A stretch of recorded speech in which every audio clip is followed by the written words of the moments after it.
I'm Ariana Grande. Hi, I'm Cynthia Erivo. And you're listening to the Broadway Podcast Network. Visit bpm.fm to discover more.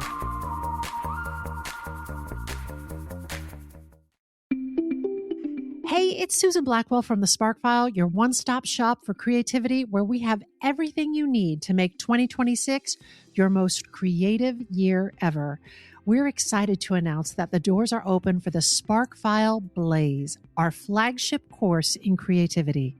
With Blaze, you finally have a space where your creativity, your vision, your self-expression comes first, where you can make a creative promise to yourself and keep it, with the support of world-class coaches, energizing curriculum, and a kick-ass community.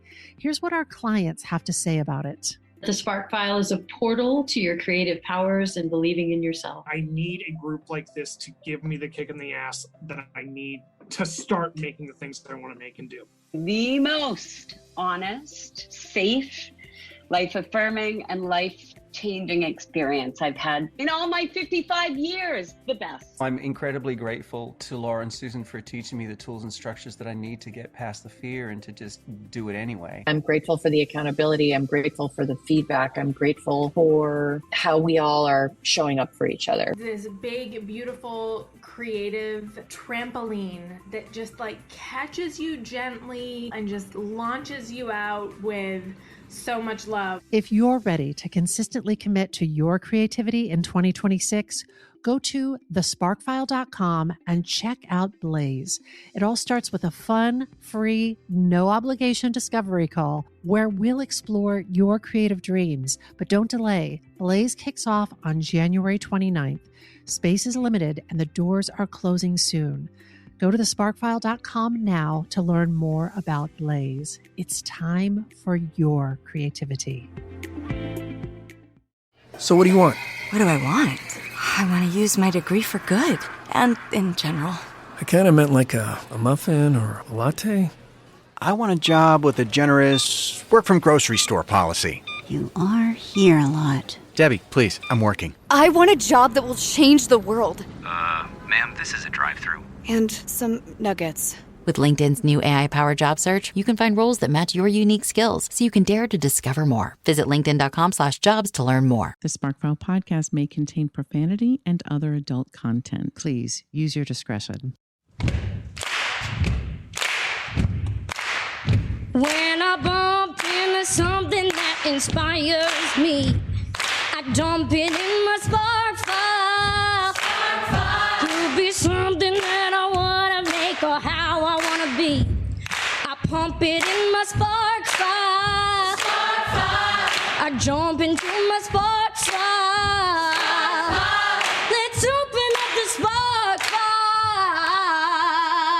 Welcome to the Spark File, where we believe that everyone is creative, but smart creative people don't go it alone. I'm Laura Camion. And I'm Susan Blackwell, and we are creativity coaches who help people clarify and accomplish their creative goals. Know that just by listening to this podcast, you are joining a warm and wonderful clan of creatives. But hold the phone. You may be asking yourself, what exactly is a Spark File? A Spark File is a place where you consistently collect all of your inspirations and fascinations. Every episode, we're going to reach into our very own Spark Files and exchange some sparks.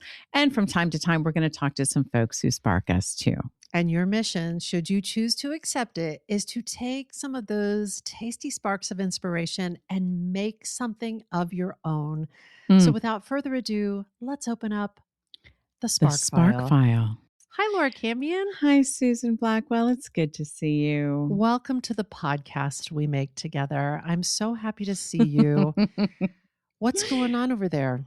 Susan, we are full tilt moving forward with our next cohort of Blaze, and we start tomorrow. T-minus 24 hours and counting. T-minus 24 hours, and every cell in my body is just like popping off with excitement and trying to like be calm and cool right now.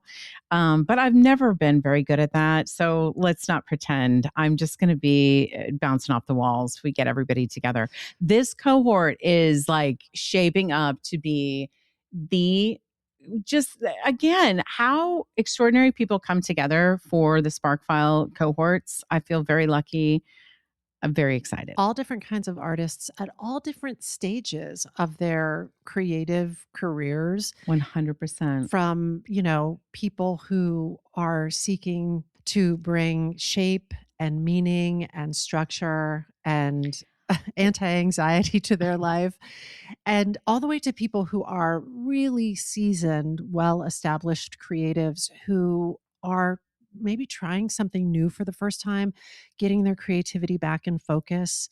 The thing that I love about Blaze, this course in creativity, is that it gives people a chance to both exercise their creativity and self-expression. You are asked at regular intervals to really take the risk of sharing something creative, balanced with, we are providing you with delicious, nutritious curriculum to help work through some of the things that can be challenging to our creativity. All of those blocks that people feel, honestly, anything from imposter syndrome, resistance, procrastination, perfectionism, tools to deal with all of that. And you're in an environment where every single person there understands, has felt, and is feeling everything associated with taking a creative risk and what it means to be in the arena versus standing by and commenting on others who are doing the work. These are a cohort of people who are ready to be in the arena, and it's so thrilling. And some of them are people who are almost ready, but they're just challenging themselves they're like, I don't know if I'm ready, but they're taking the leap. They're taking the risk. It's the softest place to land. It truly is. It is the kindest. We are not cool, but we are very kind, very encouraging. We are creative weirdos. We learned last week we're easy criers. We are easy criers, but we get shit done. And that's the thing that I'm really proud of. All of those things may be true. And I know how to get a thing out and into the world. And we're excited to help people do that. Yeah.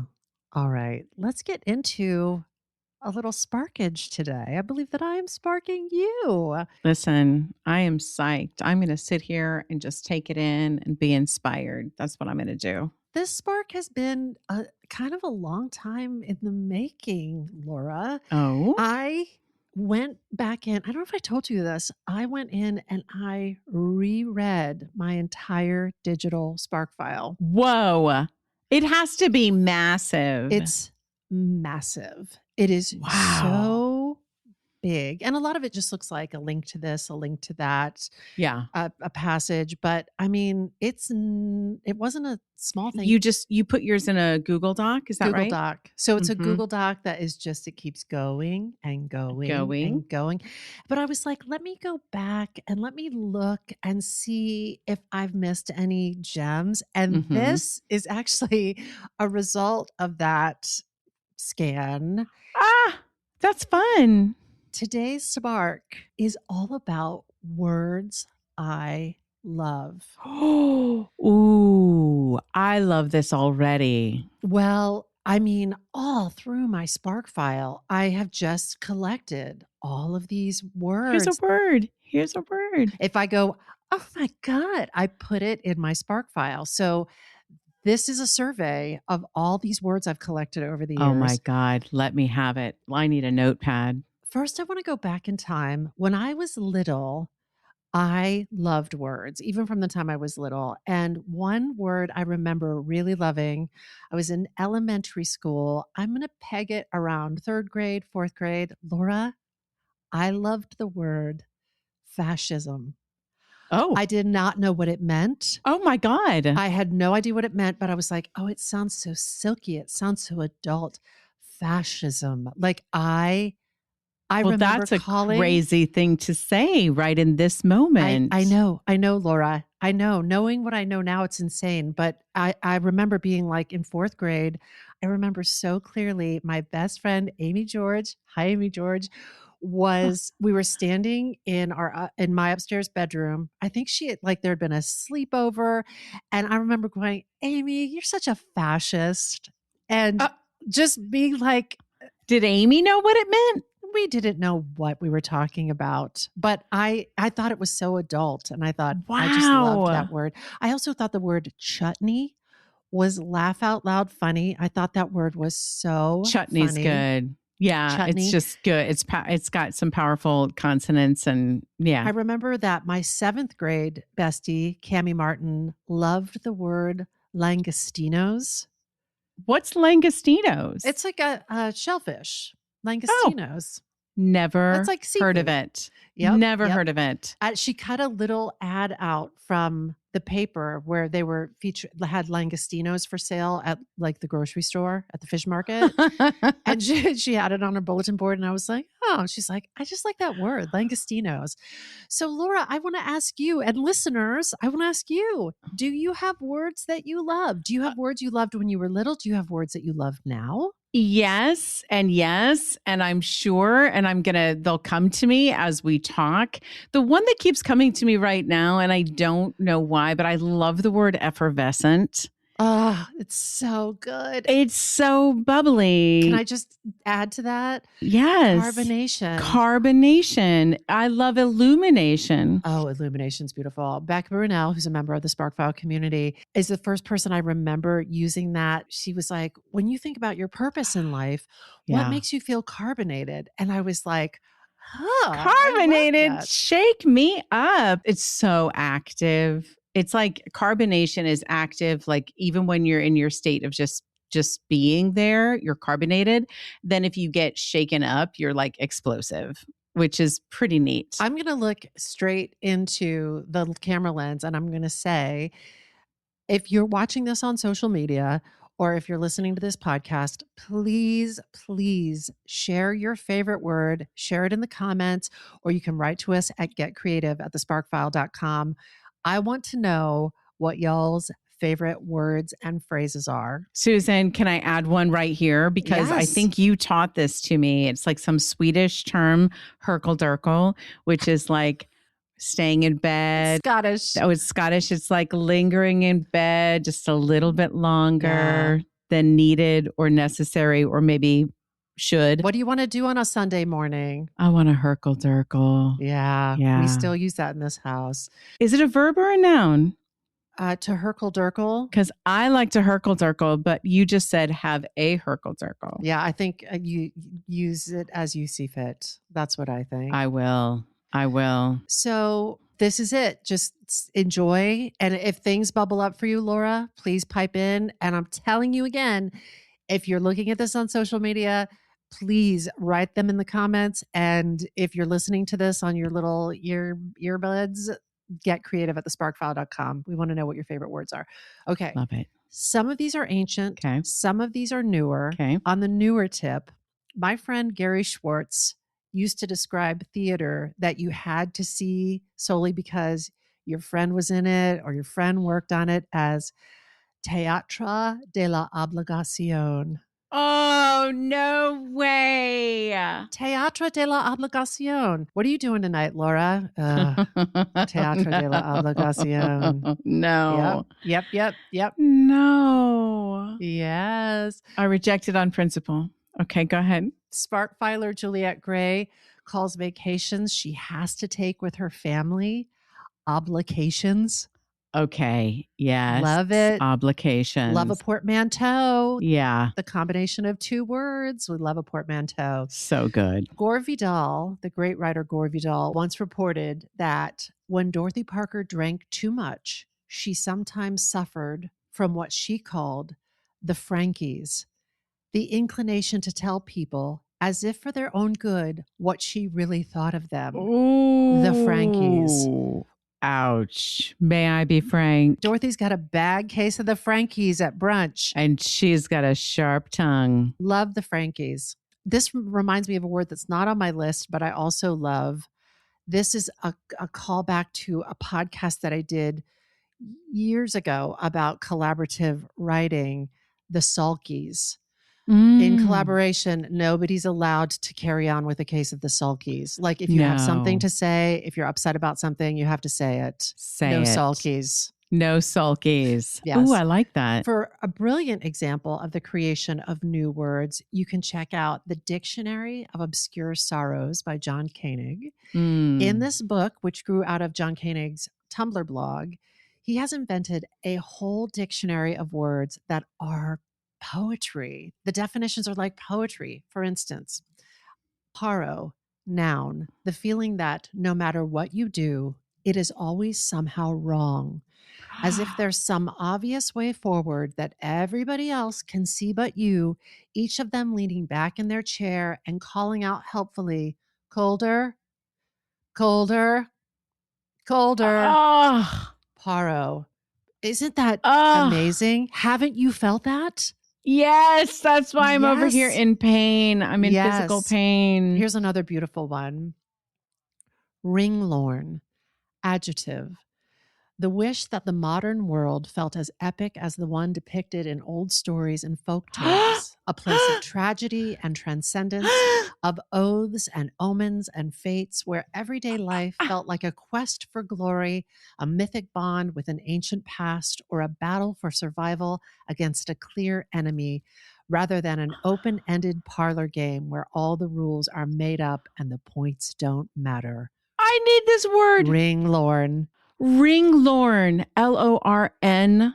Ringlorn. Ringlorn, like the combination of Lord of the Rings and forlorn. Ringlorn. Oh my God. I need that word. Beautiful.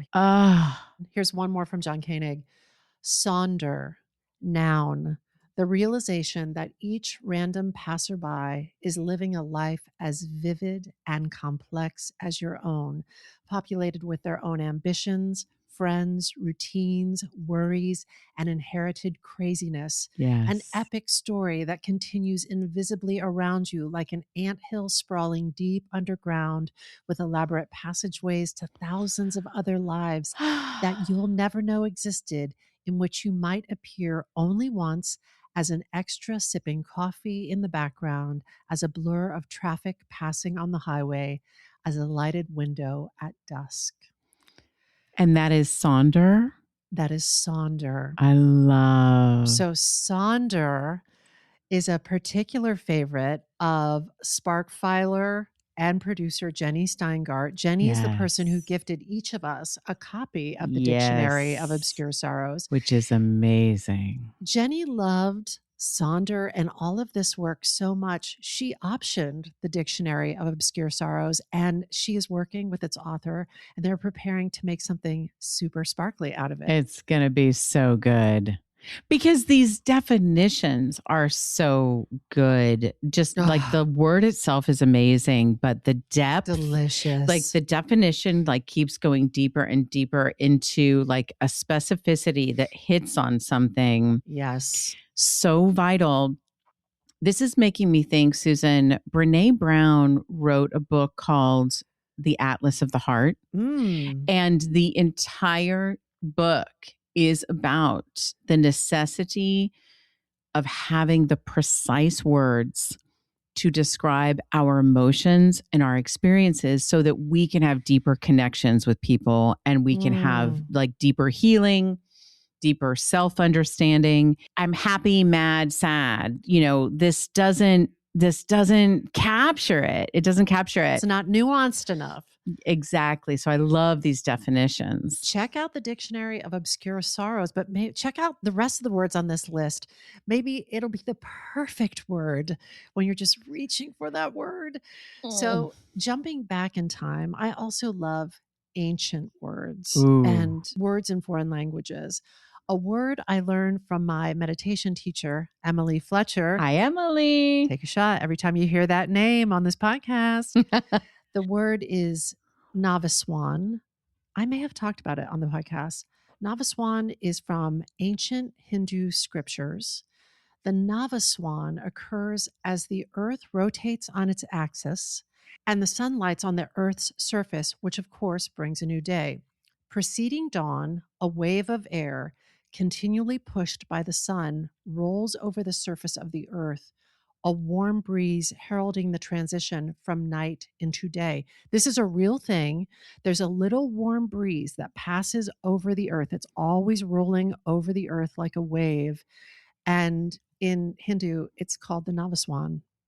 That is amazing. Isn't that a beautiful word? That's amazing and really beautiful.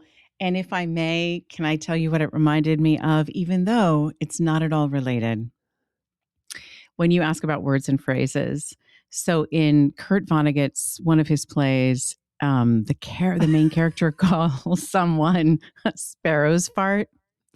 And I laughed so hard because it was like so the person he was calling a sparrow's fart was like so inconsequential. Such a little sparrow's fart. Such a little like nothingness. And so I had to look it up, like, what does that even mean? And it is essentially like, a sparrow's like releasing of gas, like before the day begins. Two kinds of wind before the day begins. A Navaswan and the sparrow's fart. All right. Here's a word I could do a whole spark on. The word is mudita. Ooh. Mudita is a Sanskrit word that means the joy we feel from others' happiness and good fortune. Mudita. Mudita. It's sometimes referred to as sympathetic or appreciative joy. It's when something good happens to someone we know and we feel great in turn. It's sort of the opposite of Schadenfreude. Yeah. The German word for pleasure derived from someone else's misfortune. Mudita. Isn't that beautiful? I love this word. A friend of mine called me. I hadn't talked to her in a long time. She called with the best news. And when I realized that was the only reason she was calling, was to share this really good news that was happening for her. Oh. And I was like, this is the most amazing. And I feel so good knowing that she knew she could call me because I would be so fucking excited for her. Filled with mudita. That's what I'm going to say next time. I feel like the Spark File is a space where we genuinely experience mudita on behalf of our clients, on behalf of each other frequently. Susan, you're so right. And it's so, frankly, it's unusual and it's such a gift. I think we should introduce this terminology in the space, mudita. I love it. I'm all for it. A foreign term that I really love, even though it has kind of a darker connotation, is folie à deux. Folie à deux is French for madness of two. And again, something pretty that meets something dark. From Wikipedia, it's also called shared psychosis or shared delusional disorder. Folie à deux is a rare psychiatric syndrome in which symptoms of a delusional belief are transmitted from one individual to another. It usually doesn't end well, but I do love the sound of this phrase. Do you mean like, do you remember that Kate Winslet movie, Heavenly Creatures? Yes. That's a folie à deux. Folie à deux. Ooh. That's a perfect example. Amazing. If you haven't seen Heavenly Creatures, two little girls. So good. Get into this psychotic state and they ended up taking it out on one of the mothers. That's a perfect example of a folie à deux. Yeah. Wow. There was a great account with the handle Haggard Hawks on the platform formerly known as Twitter. And here's some of the great words I learned from Haggard Hawks and have tucked in my Spark File. And I want to tip my hat to the John Koenigs of the world and the Haggard Hawks of the world. Yes. For people who love words, these are such great providers. And I apologize for my mispronunciation of some of these foreign terms. I just want to apologize and acknowledge that now. The Swedish word mangata is the line of silvery white light cast by the moon on the surface of a body of water. It literally means moon street. Oh. Mangata, moon street. Related, the elongated reflection of the moon on a body of water is also called the moon glade. Ooh. The moon glade, which would be a great name for a perfume. Ooh. The Icelandic word glugaveder means weather that looks appealing from inside, but would be unpleasant to be outside in. It literally means window weather. Glugaveder. Wow. Window weather. Mm-hmm. Which is how I feel about snow in New York City. Like if you're able to stay in and listen to the silence of snow falling in New York City, it is amazing. If you have to be out in it, not so much. It creates a blanket of sound dampening, and it's just so, it really does change the quality of sound, even in your home. Yeah, that's it.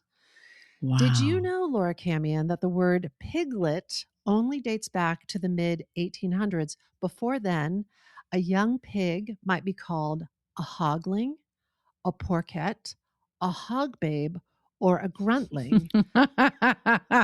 These would all be great alternative names for my dog, Potus. Hog babe.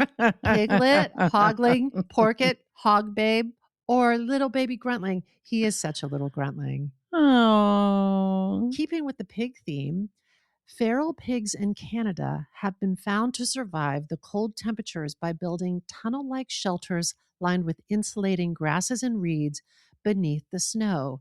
These shelters are known as pigloos. Pigloos. Little pigloos. How cute. Isn't that the sweetest? Oh, look, he's built a little pigloo. Sweet little feral hogs. A rastrum is a multi-nibbed pen used to draw the 5 lines of a musical stave simultaneously. It literally means rake in Latin. Oh, wow. So it's this beautiful, it looks like you could dip it in an inkwell. It's got 5 little nibbies on it, and it's called a rastrum. Just rake it across the page. Make your musical staves. Wow. There are 16th century nicknames for the bird known as the kestrel. These are 16th century nicknames for kestrels: windfuckers and fuckwinds. That's real. That's a real thing. Amazing. I reached out to a friend of the podcast, Jeff Bowen, because he is a bird enthusiast. And I was like, can we talk about windfuckers and fuckwinds? And I think the word fucker had a different meaning back then, but I thought that was an amazing name for a kestrel who dips and dives and plays on the wind. So rock on. That's awesome. Germaine to the spark, in 19th century slang, a dick was a dictionary. Oh. So to swallow the dick was to use long and complicated words of which you don't fully know the meaning. So an example of that would be me in 4th grade calling my best friend Amy George a fascist. Wow. Here are some longer words that I love. Speaking of swallowing the dictionary: indigeneity, the fact of originating or occurring naturally in a particular place or a person or group's identity through a deep connection to a specific territory, their descent from the original inhabitants before colonization or conquest, and their maintenance of their distinct social, cultural, and political systems. Indigeneity. Love that word. So they're indigenous, and you're speaking about their indigeneity. That's wow. right. Historiography, the study of historical writing. Historiography. Wow. Hagiography, the writing of the lives of saints or biography that idealizes its subject. Hagiography. Wow. Interesting. Misophonia. Misophonia is a disorder where specific sounds trigger intense, negative, emotional, and physiological responses, such as anger or anxiety. It is characterized by a strong aversion to common everyday sounds like chewing, breathing, or typing. Used in a sentence, my friend Kelly Nowitzki is enraged by the sound of people chewing ice. It makes her want to punch them in the face. Kelly has misophonia. I have that with like house music, club music. You know what I mean? Do you really? I can't. It is like it taps right into the rage in my bloodstream, and that's what's pounding through me. Wow. Hate it. Moving my body to music, yes. That music, I'm going to hurt someone. At the risk of enraging you, have I ever done my house music impression for you? Oh, God. May I? Oh, God. We better end this fast. Okay. Yeah. This was this was taught to me by Barrett Foa. Thanks, Barrett. Thanks, Barrett. No! Make it stop. Make it stop. That makes you crazy. Okay, I'll never do it again.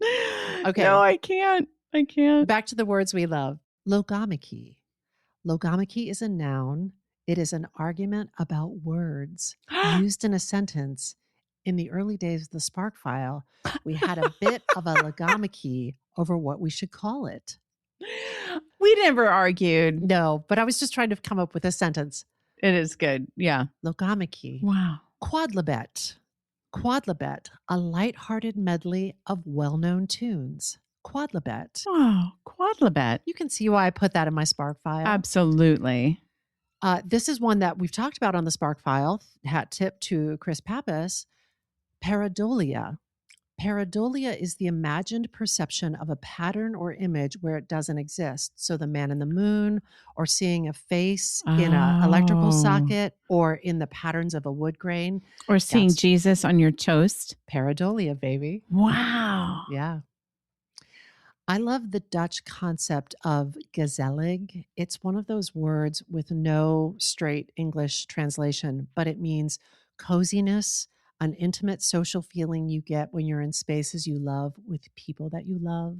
Oh, say that word again. Gezellig. Gezellig. Isn't that nice? Similarly, I love this word. Chaleur means having the quality of warmth. Imagine a snowy evening in the mountains. You see a log cabin with the fire roaring, a feeling of home, of warmth, of heart. That is chaleur.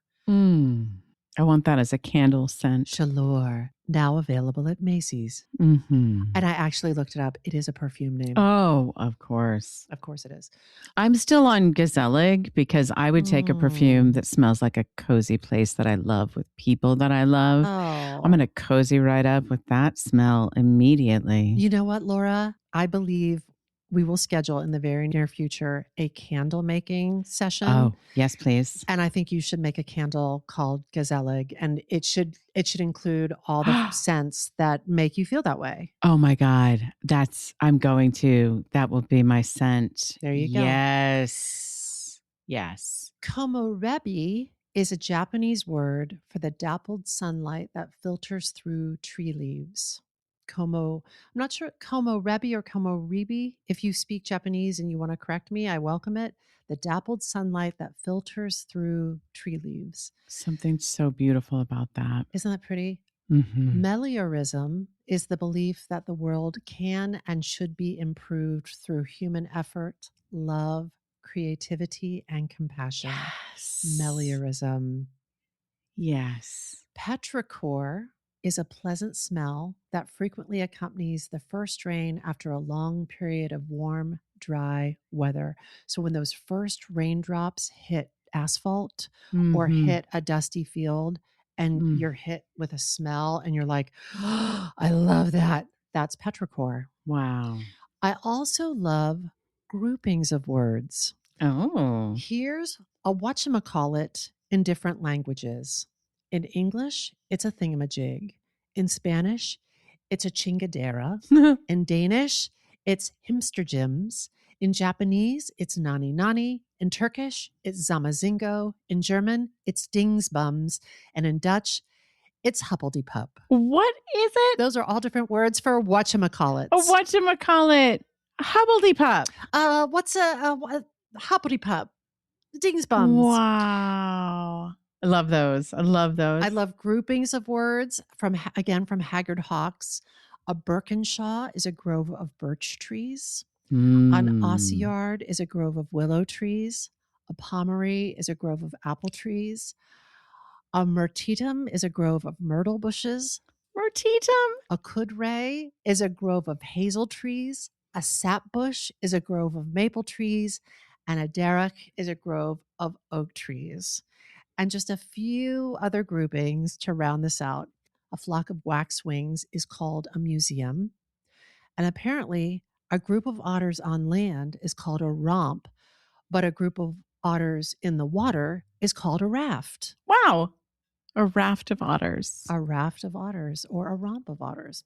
For years, I've said when you're writing, if you have the choice between a penny word versus an SAT word, like a big $5 word, Yeah. go with the penny word. Yeah. One of my favorite sets of penny words comes from the monologuist Spalding Gray.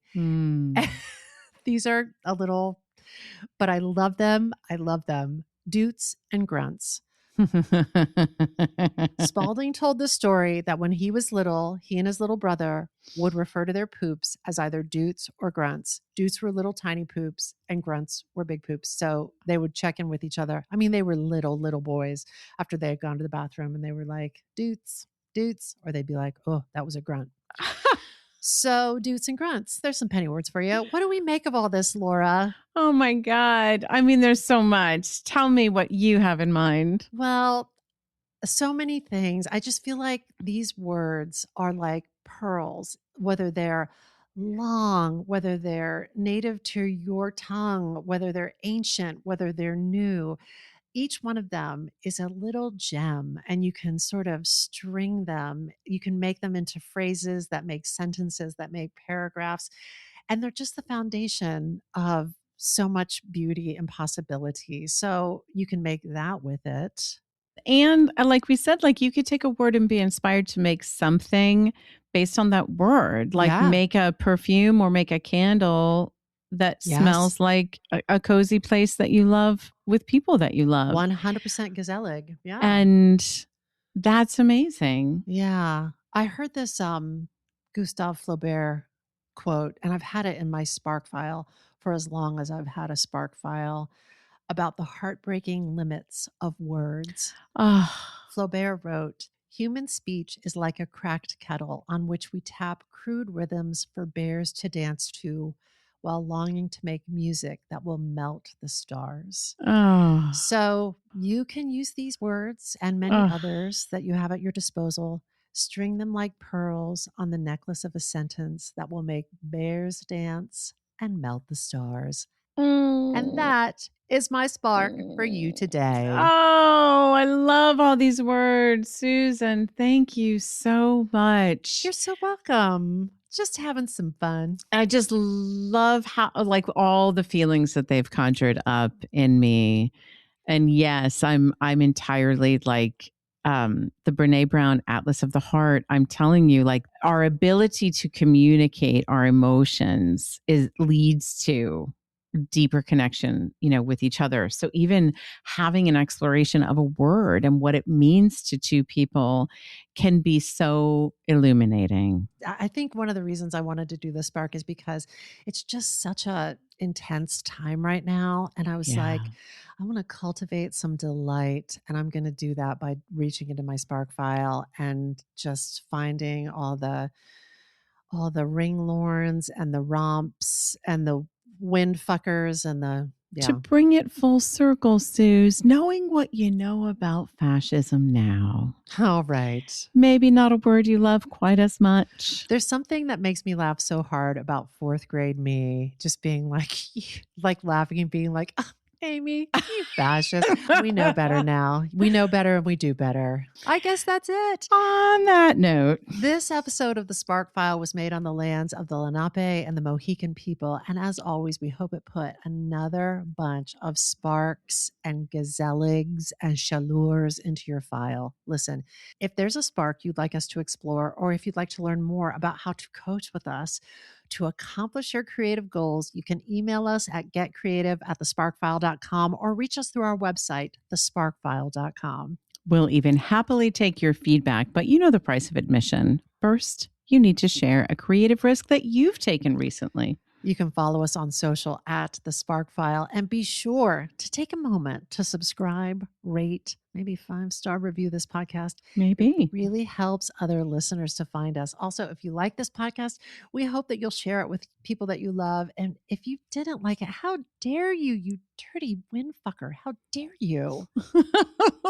It's just a kestrel. Everybody calm down, you fascists. Laura? Oh, no, you didn't. Oh, God. If something lights you up and gets your creative sparks flying, we're writing you a forever permission slip to make that thing that's been knocking at your door. It's your turn to take that spark and fan it into a flame. You know, you got to take it and make it. Don't be a fascist. When I bump into something that inspires me, I dump it in my spark file. Could be something that I want to make or how I want to be. I pump it in my spark file. I jump into my spark file. Let's open up the spark file. Hey everybody, this is Jeffrey Scott Parsons. I have just realized that I don't like the sound of my own voice, which is hilarious because I've started a podcast. Here's the deal. When we are younger, let's say 8 to 10 years old, we find filters through which we relate and understand the world. They're usually artistic in nature. Sometimes we find books, music. A lot of people find movies. For me, I found musical theater. Musical theater was my little Instagram filter through which I began to relate to the world. And that meant that the reason I knew about FDR and the New Deal in school was because of Annie. And the reason I could name all 12 tribes of Israel at church was because of Joseph and the Amazing Technicolor Dreamcoat. And if I'm being totally honest, a few years later, as I got older, the way that I was able to process the death of my close family members was by watching Ragtime. That's why I wanted to create a podcast, was to have conversations about musical theater that felt more profound than the razzmatazz that we usually use to get people to buy tickets. Because let's be honest, I don't care if you think that musical theater is cool. Cool is overrated. I live in Los Angeles, so I know that cool is very overrated. But I do know that musical theater is important. And those are the conversations that I want to be having on this podcast. Here's how it's going to work. Every week, we're going to pick a show. And for that show, I'm going to have a guest. And we're going to have a conversation about that show, about that musical. So what are the musicals we're going to cover? These musicals can be hits. Maybe they're not. There's no shortage of musicals. Let's say, okay, the first musical to win the Tony Award for Best Musical was in 1949, Kiss Me Kate, right? So now we're in 2019. So if we just did the Best Musical winners, and that's not even including the musicals that didn't win Best Musical, like Beauty and the Beast, or West Side Story, or Wicked, or what else? Funny Girl, Gypsy. I think what will be really fun is that every guest is going to bring something different. And everybody has different tastes in terms of what they like the shows to be. Some of these shows will be some of my favorite shows. Some of them will be favorites of the guests. Some of them might be your favorites. And that might mean that we're covering a musical that I don't really care for. I'm looking at you, Mamma Mia. But it's one of the longest running shows in Broadway history, so who am I to say that people aren't connecting to it? So we'll look at it and we'll at least come up with a hypothesis as to why people connect to this show and why it's bringing them joy. So I want to hear from you. If you have an idea for a show that you would want us to cover, just email us at amusicalpodcast@gmail.com, or you can always contact us on Twitter at a musical podcast. I'm excited to hear your thoughts. Tell me what show you want us to cover, and then you have to give me a good reason. It can't just be, maybe it can just be, I did this show in my community theater and I want to hear what you guys have to say about it. If that's it, just be honest. I want to hear your reasonings why. Be sure to like, comment, subscribe to the podcast whenever you can, and share it with your friends. Because at the end of the day, you're another day older. No, at the end of the day, I want this to be a community where people can come and celebrate this art form in a way that maybe doesn't get explored as much. So please call me Jeff, and bring along your show albums because we're about to get turned up. No, that's terrible.